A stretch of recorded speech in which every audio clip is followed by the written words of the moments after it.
nós chegamos à nossa quarta competência. E nela, trataremos de um assunto que nos traz boas perspectivas no que se refere ao fortalecimento da integridade pública do nosso Estado.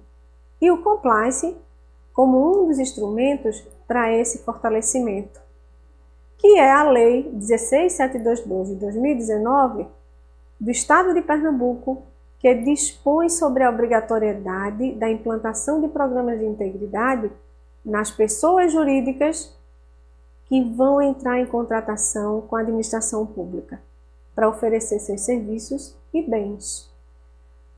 Mas nós vimos na competência 3 que esse programa de integridade terá que ter como objetivo principal prevenir, detectar e sanar desvios, fraudes, irregularidades e atos ilícitos contra a administração pública, e que, para ser estabelecido, ele precisa ser alicerçado com 4 eixos principais: comprometimento e apoio da alta administração, a existência de uma unidade responsável pela implementação desse programa de integridade no órgão ou na entidade, a análise, avaliação e gestão dos riscos associados ao tema de integridade e o monitoramento contínuo dos atributos do programa de integridade para que ele seja considerado efetivo.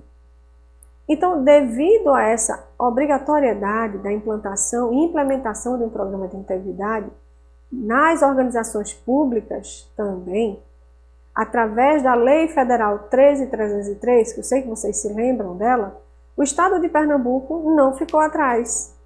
Em 2018, o governo do Estado tratou de lançar a sua Lei Anticorrupção Estadual, que é a Lei 16.309 de 2018, e que dispõe sobre a responsabilização administrativa e civil das pessoas jurídicas pela prática de atos contra a administração pública, nacional ou estrangeira, no âmbito do Poder Executivo Estadual, ou seja, uma derivada da Lei Anticorrupção Nacional.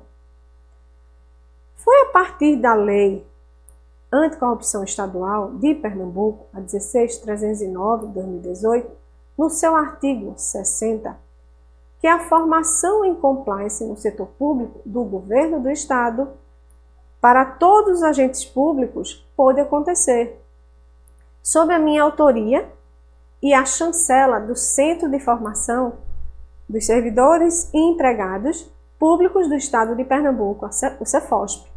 Essa capacitação para os agentes públicos representa um dos mecanismos estaduais de prevenção à corrupção.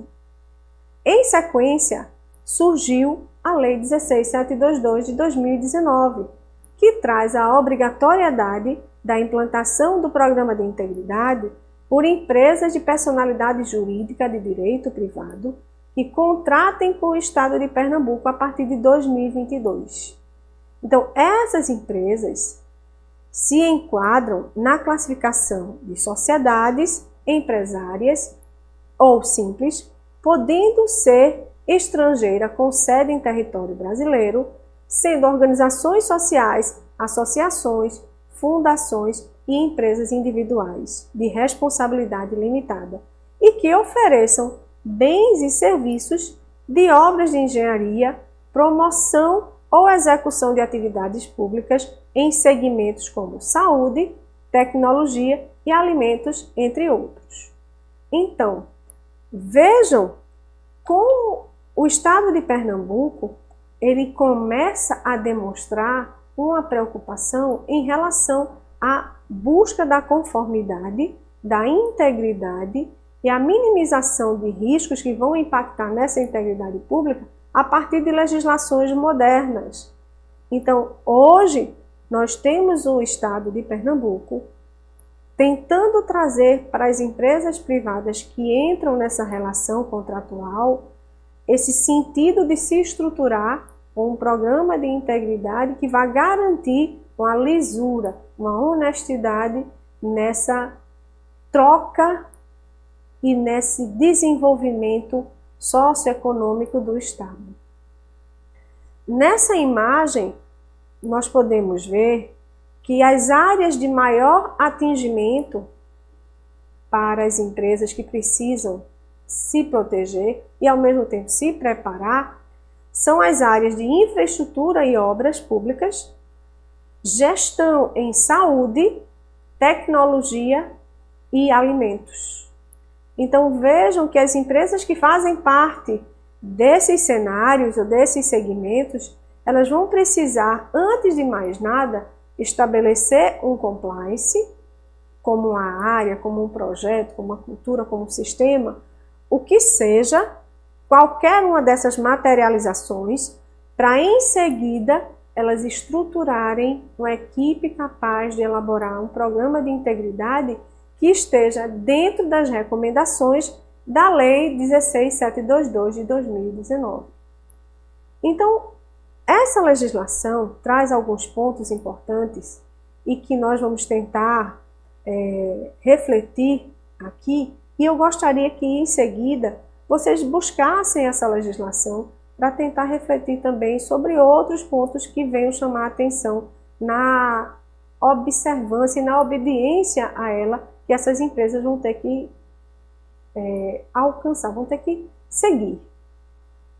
Então, por exemplo, de acordo com o artigo 3º, as empresas, incluindo as OSs, que celebrem contratos administrativos ou de gestão com a administração pública estadual, devem implementar um programa de integridade, na forma prevista da lei, ou seja, seguindo os critérios do Decreto 9203 de 2017, que estabelece uma gestão de governança, com os eixos estruturadores, que são a alta administração dando apoio, uma instância responsável, análise de riscos e monitoramento contínuo. E aí eu pergunto a vocês, será que essas empresas que estão nesses segmentos já estão preparadas ou se preparando para estar em conformidade com essa legislação a partir de 2022? Será que essas empresas estão realmente trazendo um compliance na sua essência, na sua cultura organizacional, com todos os direcionamentos que nós temos hoje dentro de legislações internacionais e a nossa nacional? Então, isso é um ponto a se refletir.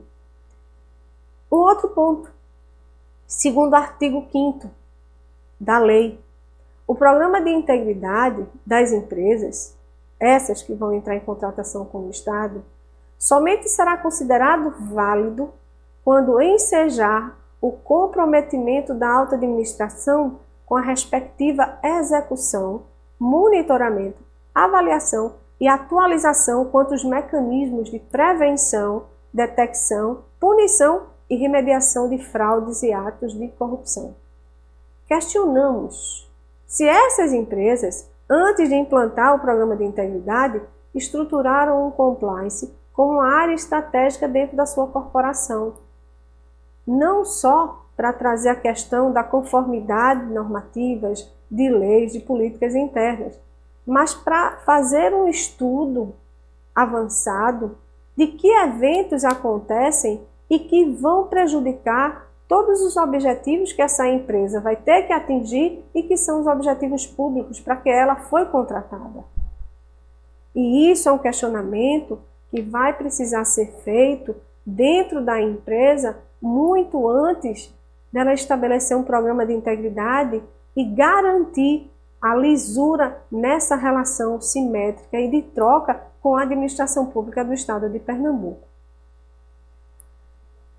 Um outro ponto é o artigo 8º, onde o programa de integridade das empresas deverá ser avaliado por órgãos fiscalizadores do Estado de Pernambuco quanto à sua existência, aplicação e efetividade, de acordo com os aspectos estabelecidos por aquele Decreto 9203 de 2017, e que esses elementos estruturantes eles vão ser estabelecidos muito antes de instituir um programa de integridade.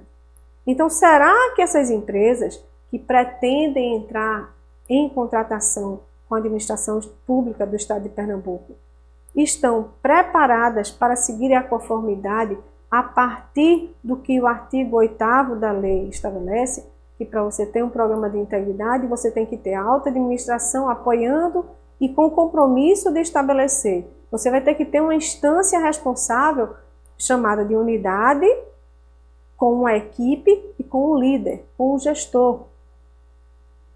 Você vai ter que ter uma equipe que faça análise de riscos em relação a fraudes, corrupção, assédio e outros atos que são classificados como riscos para a integridade. E um monitoramento contínuo dentro de uma periodicidade que faça com que esse programa de integridade exista de fato. E isso é um questionamento importante para todos nós. Um outro ponto é no artigo 15 da Lei 16.722 de 2019, que versa sobre o não cumprimento da obrigação de implantar um programa de integridade de forma parcial ou meramente formal, o qual poderá implicar cumulativamente, nos termos da lei, em impossibilidade de aditamento contratual, rescisão unilateral do contrato por parte da contratante, do Estado, e impossibilidade de licitar e contratar com a administração pública do Estado de Pernambuco até a efetiva comprovação de implementação do plano de integridade ou do programa de integridade, sem prejuízo do pagamento de multa aplicada. Então, as empresas que não conseguiram se preparar para atender a esse artigo estão resilientes em lidar com esse dilema? Será que essas empresas começam a pensar nisso? Será que quando chegar o momento de eu apresentar o programa de integridade e eu correr o risco de não concorrer, de não ser contratada, o que é que eu vou fazer para chegar a atender essa legislação? Será que essas empresas vão agir com resiliência e vão se organizar? Ou elas vão agir de uma forma desviada do que a legislação estabelece? Então, vejam que são pontos que nós precisamos analisar, identificar que existe uma realidade dentro das empresas que vão ser contratadas pela administração pública do Estado de Pernambuco, ou as que já são, e uma perspectiva de atender a essa legislação. Então, nós podemos perceber que no cenário real existem dilemas e o cenário prospectivo e perspectivo será um desafio para essas organizações, para essas empresas privadas e para o próprio Estado de Pernambuco. Então, vê-se então por que a gente precisa aprender compliance. E isso, na apostila de vocês, no e-book, talvez seja um dos primeiros questionamentos. Por que aprender compliance? E por que compliance no setor público? Então, hoje nós podemos perceber que o compliance no setor público surge como um grande desafio para todos os brasileiros que se estabelecem atualmente como geradores de novos conhecimentos e práticas de gestão. O que inicialmente era combate à corrupção e fraude nas relações de contratação entre empresas privadas e administração pública transformou-se em uma competência para prever cenários futuros indesejáveis e antecipadamente tentar eliminar riscos que possam impactar nesse futuro desejável. É um desafio de construção de diretrizes legais, sim. É um desafio para novos conhecimentos financeiros e contábeis, sim. É um desafio ético e de trabalho em equipe.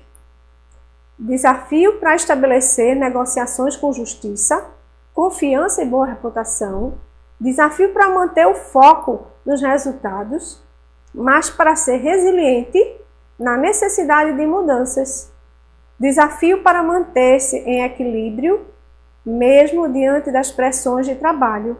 E desafio para se colocar no lugar do outro, sem perder seus valores e sua integridade. Então, é notório que o compliance hoje ultrapassa os limites setoriais e se direciona para o âmbito social e antropológico, onde o ser humano se reestrutura, se reinventa e, ao mesmo tempo, se redescobre como um protagonista na construção de um novo cenário de enfrentamento e adequação, não simplesmente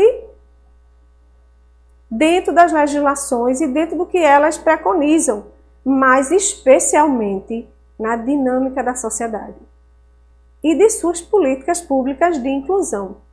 Inclusão em um mundo justo, confiável e ético. Então, pessoal, eu deixo vocês com a certeza de que pensar no compliance no setor público vai além de seguir a conformidade legal. É muito mais que isso. Eu agradeço e espero que vocês se sintam felizes e íntegros a partir desse novo curso. Muito obrigada.